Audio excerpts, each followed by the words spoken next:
Greetings, everyone. This is Rock and Roll Spot Connection with the weekly comic book roundup. So, quite the week we've got. We're doing this week. The order of which things will be done with this week's videos will be a little different from normal, due to the sheer number of books that actually weren't Marvel. So, anyway. Kicking things off, though, we got this week's X-Men books, as well as Miscellaneous Marvel, Star Wars, and Boom Studios. We'll start things off with Sword number 7, tying into the last, which is part of the last Annihilation story. Where we left off there, shit had hit the fan pretty big. There were Dormammu was attacking both Skrullos and Throne World 2, remains of Hala. And so, while the Guardians were en route to deal with all of the various problems, well, there was also some other things going on, namely diplomacy at Sword Station 2. So we begin with an 8x8 emergency, existential threat to life, planetary attack. Hala / Throne World 2 are under threat. Emperor Hulkling responding, L'Oreal the Accuser responding. Skrullos under threat, Prince Consort Wiccan and the Knights of the Infinite responding. Guardians notified and responded. Galactic Council notified and responded. Earth notified, but Earth is not responding. The issue begins with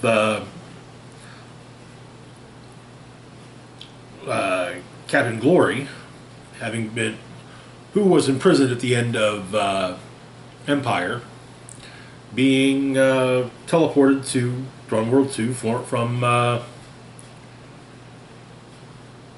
the Dreadrock Penal Colony at the order of Emperor Hulkling. He said, and he actually even says that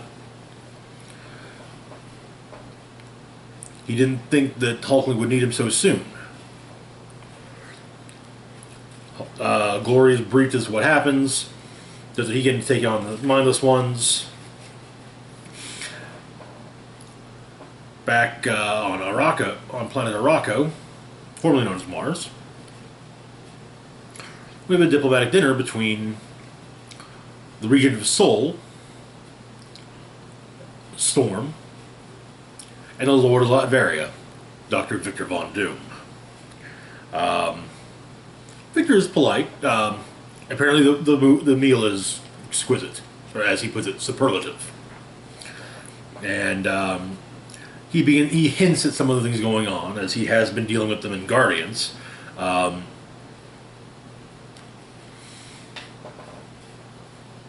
And that perhaps Mysterium,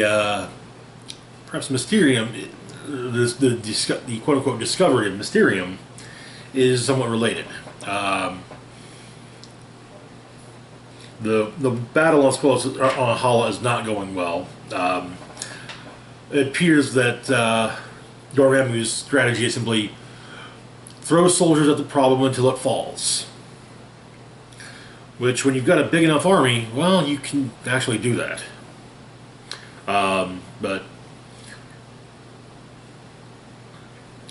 one of the mindless ones actually manages to break Hulkling's magic space sword with one of its eye blasts.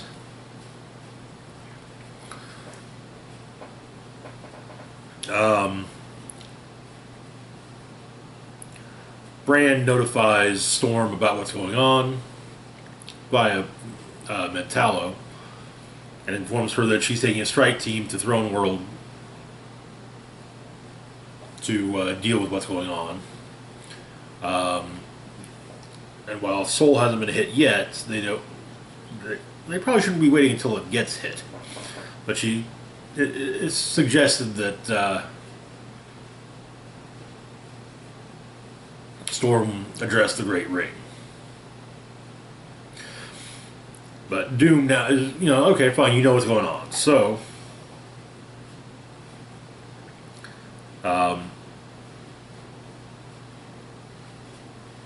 Doom is offering to offer his assistance in teaching the people of teaching Krakoa and Arako the ways of the mystical arts. But Storm tells him, "Yeah, no, we got this. After all, we've always been a school."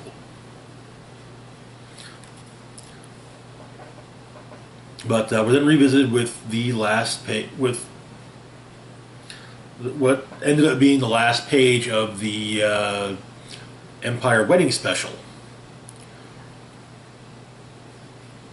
Hulkling injured up against the wall, while Abigail Brand arrives via portal, stating that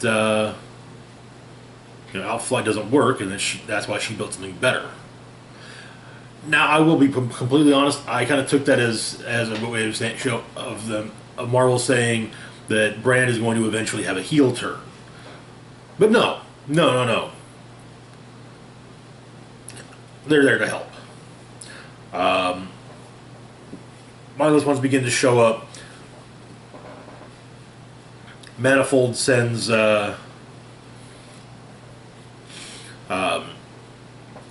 to Sword Station 1.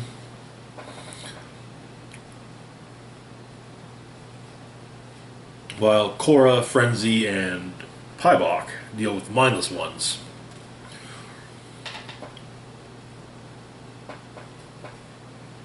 And we learn that in a personal log of Brand's that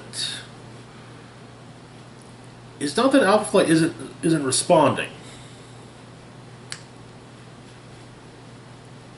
It's that they never received the message because Brand blocked it, and while sure, Gyrick likely would have just passed it along to the Avengers, Hulkling's one of theirs. Their problem, right?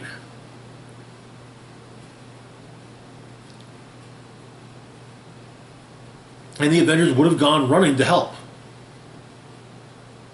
Except that Brand couldn't have that. Sure. Krakoa and Arako have the Shi'ar and the Zenrix in their corner. But she needs the Kree-Skrull Alliance as well. Gives her some pull with the Galactic Council. So, considering that by and large Wanda's considered an enemy of the state in Krakoa, and also the fact that she, was murdered in the waning hours of the Hellfire Gala, that was not going to be an easy thing. Crisis, though, well, that does make things a little easier, kinda.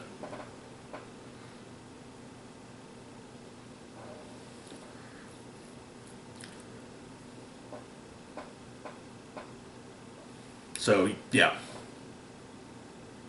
And it turns out also that Brandon keeping Throne World under surveillance since discretion began. So she can pick the perfect moment to save the Emperor's life. That way, when he does find out about what happened to Wanda, Hulkling will still owe her. As she explains, it's not perfect, but it'll let her start making the real moves. And eventually the goal is heavily redacted and Storm. And there's more that is redacted that simply says that if the Quiet Council found out about all of it, well, there's a reason why it's considered to be eyes only. Full telepathic safeguards. And do not unredact. But yeah, that's where the issue ends. Good follow-up to the recent issue of Guardians. I honestly can't say I'm surprised to see Brand being, Brand. In many respects, Abigail Brand is very much, Nick Fury, just dealing with space instead of Earth. So the idea of her blocking a transmission, an emergency distress call to the Outflight station, so she could go in and save the day on her own, just for to have just so that the Kree and the Skrull owe her a favor. Well, that doesn't seem like something she wouldn't do, honestly. So yeah, the stuff with Doom and Storm was also quite good. I really love the way that that Storm kind of just every time Doom tries to be like, yeah, I've been doing all magic, ruling a state, ruling for age. I'm happy to help you. No, I'm happy to impart my wisdom as a favor that you would be to you if you so you would owe me a favor later. And she's like, nah, we got this.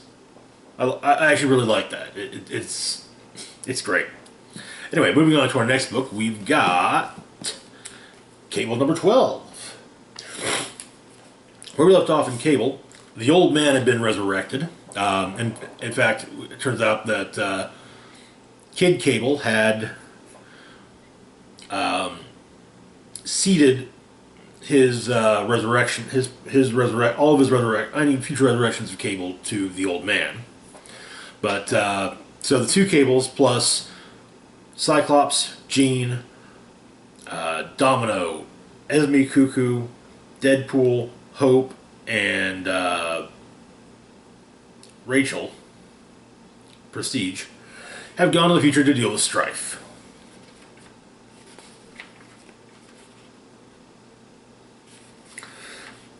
So, Strife has been having to fight both Cables. He's captured the old man, and apparently he's trying to raise a demon army. Kind of like kind of like Cable's mother did. But yeah, so the cavalry arrives.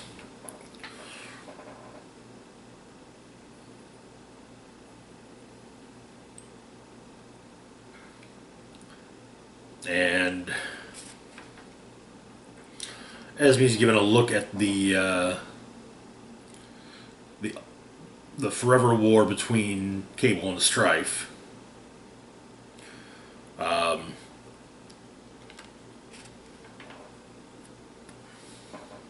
Turns out that for the Cuckoos, Cable was a mission. They wanted to be sure that he wasn't actually Strife infiltrating the X-Men. But when they were, and eventually, then soon enough, the Cuckoos realized that, yeah, Cable is just a dumb boy. That's fine. And so,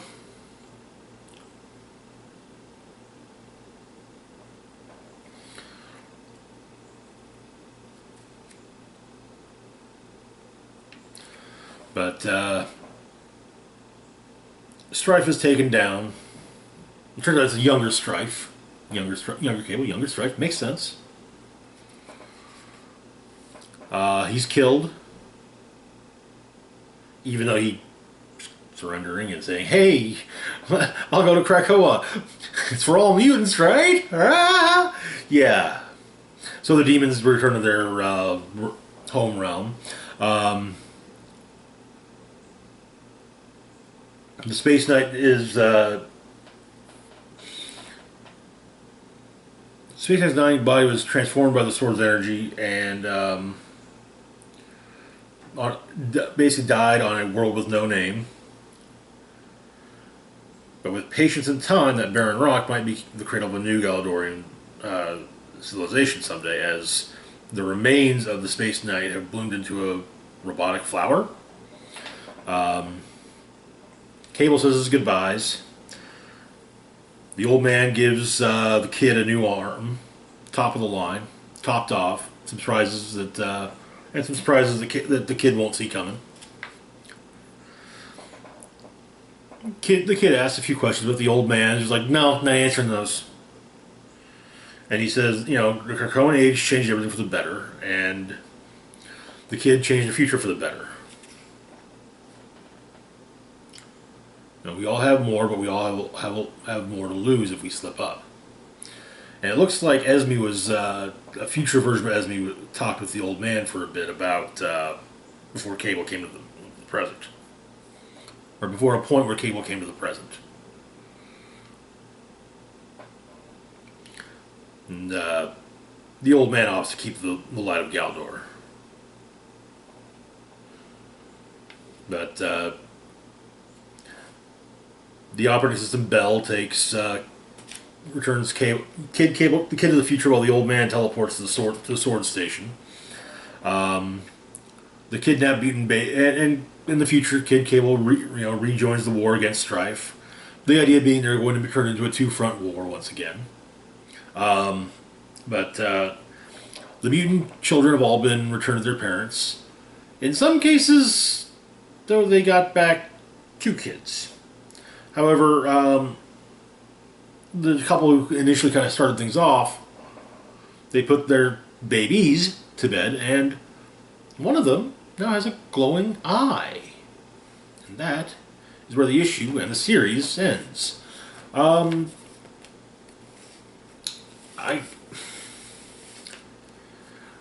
really do hope that we'll be getting a new Cable book beginning of the year. I enjoyed this series. That said, while I don't necessarily think a new writer is necessary, I think that maybe letting Jerry Dugan maybe work on other, kind of work away from Cable before going back to writing the old man on a regular basis as opposed to the kid would probably be a good idea, But because the adventures of Kid Cable are going to read very differently than the adventures of the old man. It's just the old man is a grizzled jackass, is a grizzled asshole. The kid is actually kind of optimistic. Still kind of an asshole, but not as much as the old man is. And Jerry Dugan can do both, but hey, he's got other stuff to do too. So yeah. But we are getting a Cable one-shot that ties into The Last Annihilation. Then we will also be getting but aside from that, who knows with Cable? Presumably he'll be involved in the upcoming Inferno story, maybe also the Trial of Magneto. But yeah, moving on to our next book though. Well, anyway, this Cable series is actually really good, and this is the first Cable ongoing, which I actually managed to have all the issues of. So yeah. But moving on to our next book, we've got Wolverine Number 14. Where we left off, well, the big things to keep the major things. During the Hellfire Gala, a group of the Shi'ar arrived with a gift of logic crystals, which were placed aboard the Marauder, and the Marauder then was taken them to Krakoa. However, the Marauder was found later in basically in the bay at Madripoor, burning, with Christian Frost having been left in the water unconscious and hypothermic. We begin with Logan giving his thoughts on Krakoa, or not Krakoa, but Madripoor. Madripoor is a big shell game. Place lures you with seduction, distracts you with sleight of hand, then goes for the kill. Before the night's over, your bank account's empty, and your body's rotting in an alley. But he doesn't blame Madripoor. Same way he doesn't blame the shark. You go swimming in dark waters, you're going to get bit. So it turns out that some people have been paid off to just sit on the Marauder. Paid off by Logan to sit on the Marauder so he can take a look-see. Find some dead bodies, some shooting happened. Also, apparently, someone bled acid blood. I will go ahead and say it now. No, this is not the beginning of a Wolverine Alien crossover. I would read the hell out of it, though. You listening, Marvel? Alien Wolverine crossover. Let's get on that, huh? Kidding. Mostly. But, Wolverine goes to talk to the harbor master when Emma Frost shows up because, well, she wants to know. She also wants to know what's going on, and for the moment, Wolverine's gonna let her pretend to be his, pretend that Emma's his boss. He finds the survivor, and is like, hey, easy way, the hard way. Apparently, it appears to have been a mutant pirate that intercepted the Marauder, and the survivor leaves behind this a sigil. So we get interrogation transcript. The subject is Anthony Kriev.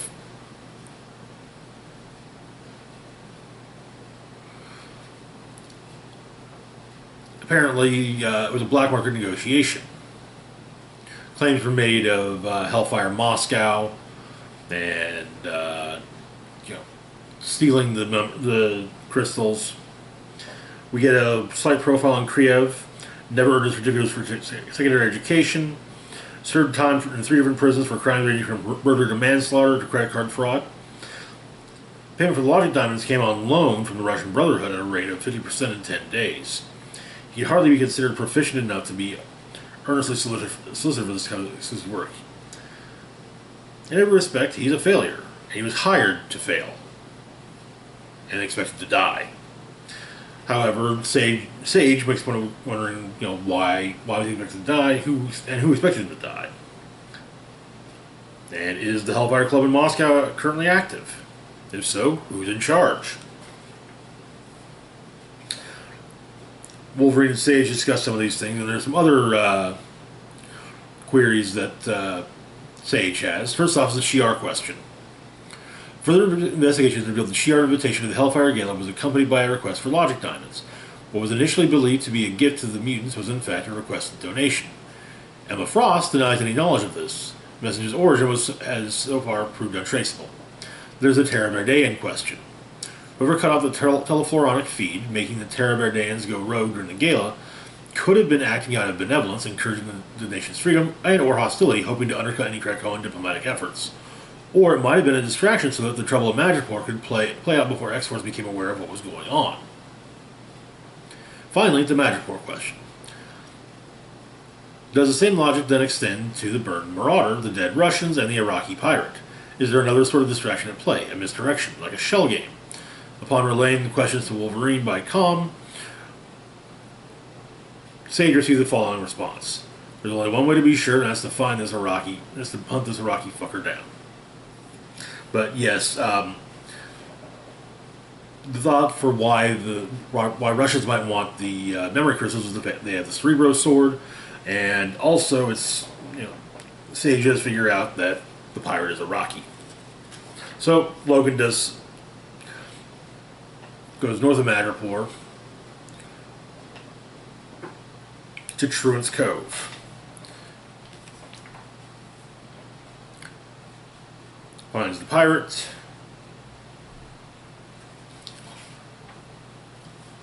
They have a bit of a fight. Logan saying, if he knocks the pirate in the water, the pirate, Blackmore,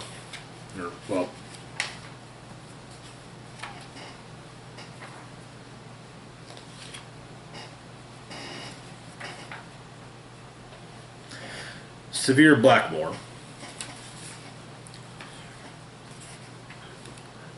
is challenged. If Logan knocks him into the water, Blackmore owes Logan some information. Blackmore asks, well, what if I win? And Wolverine says, ain't happening. Wolverine does knock him into the water. They both get eaten by sharks and both make their way out. And they talk. Whiskey's good, so, Blackmore seems to think that Logan is there to basically say, hey, you gotta play by Krakoan rules, and well, Logan's like, whatever. Turns out, however,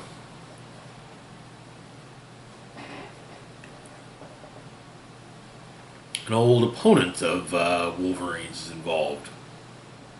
Solem.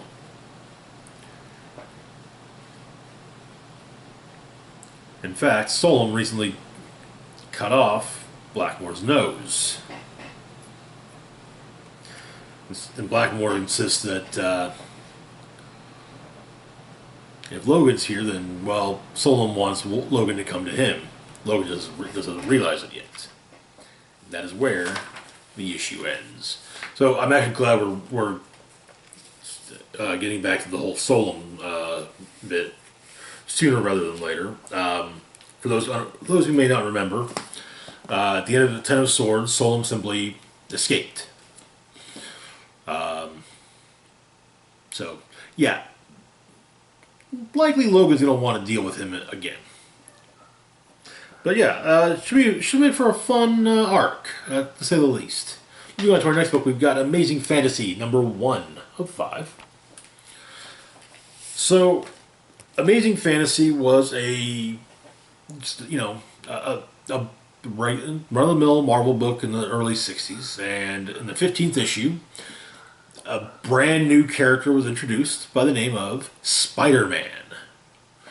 You may not have heard of him. Apparently, kind of a big thing, but yeah. Amazing Fantasy 15 is probably the most well-known issue of Amazing Fantasy there is, and it's something that every now and again Marvel likes to trot the concept out. So, we begin 1943. Captain America is part of an escort mission. They're looking for U-boats. Bodhi's don't explode, goes up though, and he's eaten by a creature when he comes out of the border. He comes out, when he comes to at least, on a beach, and a griffin arrives in front of him. A griffin with a scarred face. So Cap tries to calm the creature down, but a winged dragon of sorts grabs it. And looking around, taking in his surroundings, he realizes it's not a Nazi trap, because the Nazis, they haven't figured out how to clone dinosaurs, nor put a second sun in the sky. So, yeah. Next, we have the Soviet Union, presumably during the 1980s.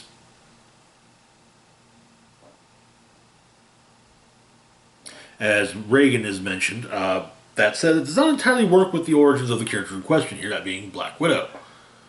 Black Widow is insanely old and was not a child during the 80s. She was a child in the 30s. But she's going through spy school. It could just be, however, an alternate version. An alternate reality version of her, so yeah. But she embarrasses one of the older students, then tries to make her escape. But apparently the whole thing was a test. And she's failed. She ends up shot, limps away, and then we're in Manhattan as Spider-Man fights the Green Goblin. As the pumpkin bomb explodes, he wakes up to find himself in a fantasy realm, surrounded by lizard men, and then who are then subsequently attacked by bird men. Running into Cap, he comes upon some orcs attacking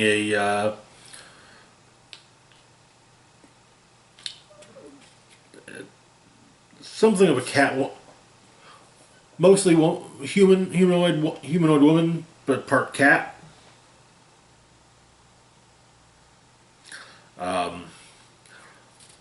Her, Cap, and her son, younger tribesman, lead together on the back of the Griffin. Black Widow, however, wakes up on the back of a centaur, being taken to rather ornate palace. Apparently, the king awaits her presence. Spider-Man is brought to another place by the Bird Warrior, cut free of his bonds, and he runs into his Uncle Ben, who explains that everyone that, well, there's only one reason Peter would be there. Peter's dead. They're all dead there. Then Ben has it now. Now everything's going to be okay, and now that Peter's here, they can begin. And that is where the issue ends. Okay, interesting. It'll be very interesting to see where this this all goes. I really dig the cover. I'll take another look at it. Very, just like old-timey fantasy comic type. I love it.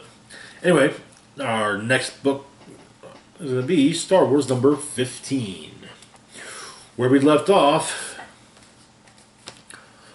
while the Rebel Strike Force had made it to Jakara and were, in fact, and ran into Boba Fett around the time that Darth Vader was making his claim known on Han Solo. Luke, however, was on a mission with Starlight Squadron. Starlight Squadron consists of 6 X-Wings and an A-Wing, but they're on a rescue mission to the planet Abdalis. It's explained that there was an orbital impact a few hundred years ago. Something came blasting in at near light speed and smashed into the planet, cracked the crust, left the surface tectonically unstable. It used to be a factory world, but it's been abandoned ever since the impact. Too dangerous. So, there's a besieged rebel encampment on the surface, though, and it serves as an out-of-the-way way station for making repairs and hiding supplies, at least for the rebellion. There's also a Star Destroyer in orbit that's preventing any ships from taking off. So Starlight Squadron goes in, they deal with the Star Destroyer, sends some ties.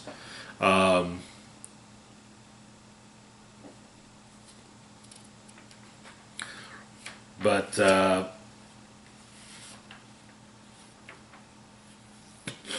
Luke is sent a transmission of a targeting solution. Fit into his targeting computer, and he has a vision of sorts back to the trench run. But Han shows up, and then but instead of it going away, remembering seeing things how it went, instead of barreling off, Vader turns his attention to the Falcon. And so Luke fires his torpedoes into the spot on the planet he's been told to fire on and misses. But one of the other pilots takes a shot, and readings, however, show that what they basically did was they caused an eruption within the volcano that the Star Destroyer was sitting right over, which in turn destroys the Star Destroyer. So yes, 7 starfighters took out a friggin' Star Destroyer.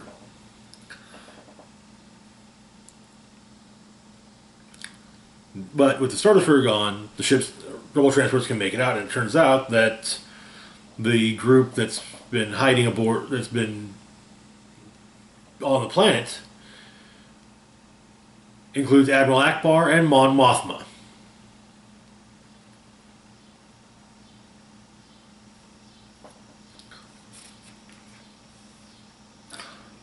And so Luke lets Leia know what's going on with Starlight Squadron, and he's headed to Jakara as they run into Boba Fett.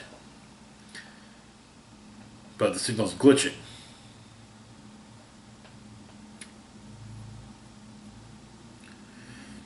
But he explains that he had a vision that the Force is trying to tell him something, and he thinks that Vader is coming after Han, which, well, Vader is. Fun, neat stuff. To be perfectly honest, I really love the fact that okay, growing up watching Return of the Jedi, it was always kind of okay.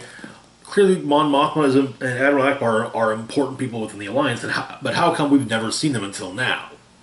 Well, because they were part of a different division of the Alliance than uh, Leia, Luke, and so forth were part of during Empire, or during, and even more so during New Hope. So that's why. Though Rogue One did kind of retcon a few things about that to kind of yeah, they were, but they also they weren't present, they weren't entirely they weren't as present in the Battle of Yavin. So yeah. But yeah, it's not it's a good record. I actually remember seeing an article, a headline for an article about how so many Star Wars retcons are making Return of the Jedi seem almost impossible. And it's like, yeah, well, maybe it looks that way for the moment, but wait and see, Anyway, moving on to our last book for the video, Something is Killing the Children, number 18. Where we left off, Erica Slaughter was to begin her training. So we begin 6 a.m. By 7,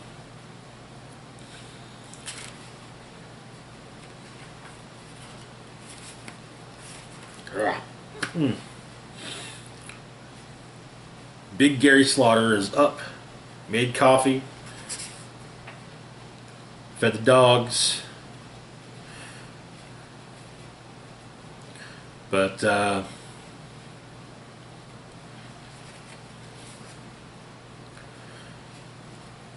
Jesse and Erica arrive, and Erica's introduced to Gary, and Gary is exceedingly kind to her. The place Gary runs is called the Slaughterhouse, and he explained they're going to be trained. That she's going to be trained there, and Erica realizes that that means they likely keep monsters there, which they do.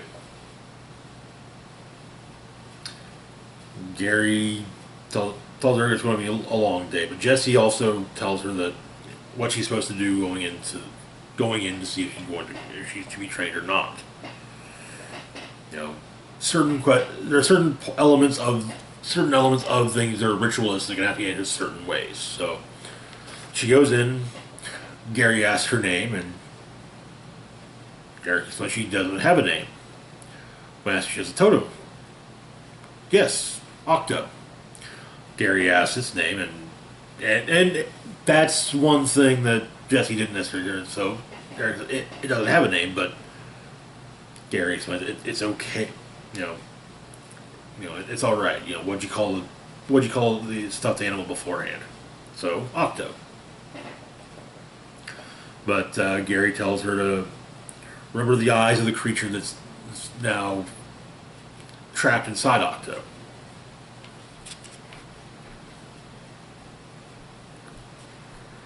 And the ritual plays out.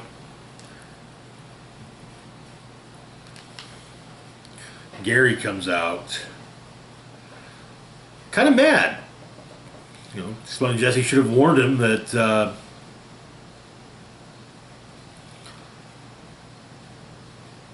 of the type of monster that was trapped within Octo. He thought it was a half-formed apparition.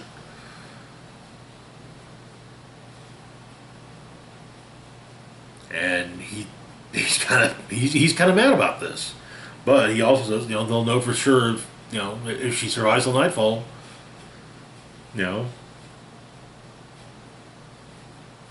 If by nightfall she's still alive, well, then she gets trained. And so Gary and Jesse, as well as Buck, the owner of the House of Slaughter, was there. Well, they're going to go day drink. And that is where the issue ends. I'm actually, as per usual, Something is Killing the Children is exceptional. In fact, recently there was it's been revealed that there's going to be a Something is Killing the Children series, I believe, or presumably cable TV series. So that should honestly be really good. I'm going to try and keep abreast of that, and maybe even try and review at least the first episode when it airs. But yeah, there's a reason why Something is Killing the Children so often is a thumbnail because it's always one of the best books of the week, and this was no exception. Anyway, that's all for now. As always, feel free to like, share, and subscribe. Links to my Facebook, Twitter, Patreon, and PayPal can be found in the description box down below. This is Rock and Roll Spock signing off, saying live long and rock hard.